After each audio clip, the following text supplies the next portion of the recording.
இன்றைக்கி பெருசாக ஒன்றும் சமைக்கலை. ஜஸ்ட்டு வீட்டில் ஒரு பாக்ஸ் காளான் இருந்தது. அதை வச்சு காளான் மசாலா கிரேவி மாதிரி எண்ணெய் சுட வச்சுட்டு கொஞ்சம் ஜீரகம் போட்டு தாளிச்சிட்டு 2 பெரிய வெங்காயம் நீளமாக கட் பண்ணி அதையும் சேர்த்தாச்சு. அது எண்ணெயில் கண்ணாடி பதம் வர அளவுக்கு வதங்கினா போதும். அந்த அளவுக்கு வதக்கிட்டு இருக்கும்போதே பார்த்திங்கன்னா நம்ம கையால் இடித்து வச்ச இஞ்சி பூண்டு மசாலா அதையும் சேர்த்துட்டோன்னா இப்போவே அது நல்லா ஒரு வாசனை கொடுக்க ஆரம்பிச்சிடும். அந்த இஞ்சி பூண்டு மசாலாவோட வாசனை வர்ற அந்த பதத்தில் நம்ம பழுத்த தக்காளி 2 சேர்த்துக்கலாம். இந்த தக்காளியும் சேர்த்துட்டோம் அப்படின்னாக்கா எண்ணெயிலே கொஞ்சம் நேரத்தில் அது கரைய ஆரம்பிச்சிடும்.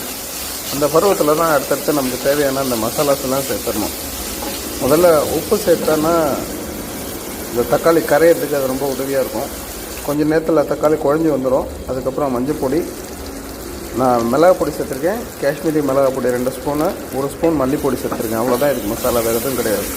இதை மறுபடியும் நல்லா கிளறி விட்டுட்டு பார்த்தீங்க அப்படின்னாக்கா கொஞ்ச நேரம் அப்படியே இளம் சூட்டில் வச்சுருந்திங்கன்னா அப்படியே அந்த கிரேவியோட ஆரம்ப ஸ்டேஜுக்கு வரும். இப்போ நம்ம காளானை சேர்த்தா போதும். நான் வாங்கின காளான் கொஞ்சம் பெருசாக இருந்ததுனால இந்த மாதிரி நான் மின்ஸ் பண்ணிக்கிட்டேன். ரொம்ப மின்ஸ் பண்ணல, ஒரு காளானை ஒரு 4-5 துண்டுகளாக போட்டுக்கிட்டேன்.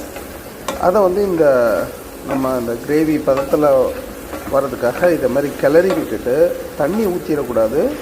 தண்ணி லைட்டாக அப்படி தெளித்து வச்சா போதும். ஏன்னா காளானில் ஆல்ரெடி இருக்கிற அந்த நீர் சத்து என்னென்னா கொஞ்சம் நேரத்தில் வர ஆரம்பிச்சிடும்.